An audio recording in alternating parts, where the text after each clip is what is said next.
Hey guys, what's up? It's Rhett here with another video. Y'all showed my videos yesterday a lot of love. I want to thank you for that. I'm going to be grading our draft day pickups with Jalen Johnson at 20 and kind of give my thoughts, and Sharife Cooper at 48, which I think is a steal of the draft. But I'll talk about Jalen Johnson. Jalen Johnson coming into college this year was like a top 10 talent. People thought he could be this, he could be that. And a lot of things happened at Duke. He had some good games at Duke, but Duke started sucking at the beginning of the year. He opted out of the season, basically quit on his team. I remember hearing that, and I was like, that sucks. He took the easy way out, which he did. But he can't do that in the NBA. Hopefully he worked on his game and got better, but I think that's why he fell so far, is because he opted out of the season. He basically quit on his team, and I don't know what we're going to get out of that. I mean, he has questions with his character, I guess, after that and stuff like that, but you think you can bring him in and help him bring his game up, develop his game. He's kind of like a Cam Reddish type guy where he underachieved in college what people thought, and maybe you bring him in, he does something great. He's a good guy. I think Woj was saying the Hawks don't know about John Collins, and that might be a reason we brought him in, is because we're not certain on John Collins' future here.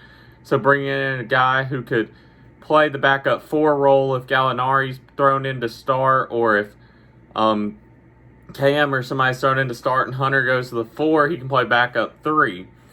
I don't know, he might, but if we bring John back, he won't get too many minutes. He'll be on like a role of learning. You would expect if we bring him in, Skylar Mays, Nathan Knight might not be on the team. Bruno's got one more year left on his contract. You'd likely see Bruno and like Chris Dunn moved, but I don't know what you're gonna do when your 3 and 4 spots filled up with a Herter, a Cam, a Hunter, Gallinari, John Collins. You've got 5 guys who can play there. So it'll be interesting to see if he is like, hey, we don't know about John, so we brought him in. He's been looked at, some people say, as a top 10 talent, and we got him at 20, which is great. Then the guy I wanted us to pick at 20, if you watched my video yesterday talking about Jalen Johnson, I wanted Sharife Cooper at 20.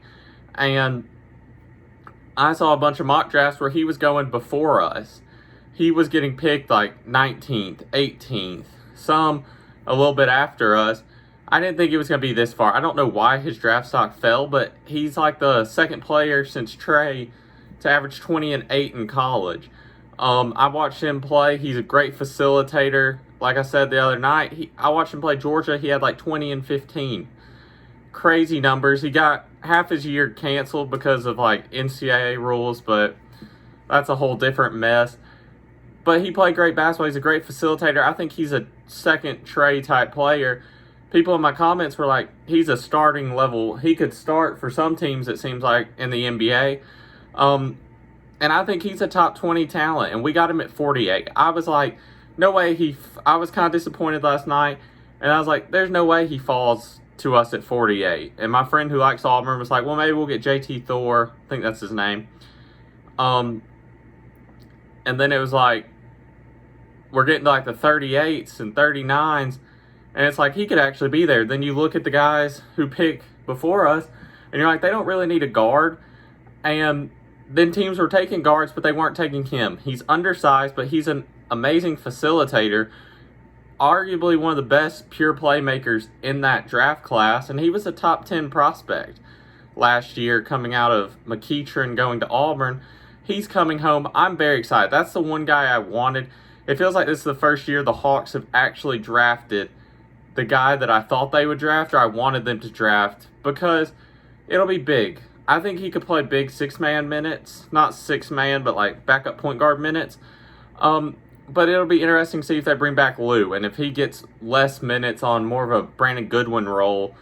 But I think he's better than that. I think he could deserve more minutes than Lou to actually lead a second unit. Lou doesn't really lead a second unit, it seems like. He just tries to go out there and score, and he's inconsistent at that. He's not his old self of winning 6 Man of the Year awards.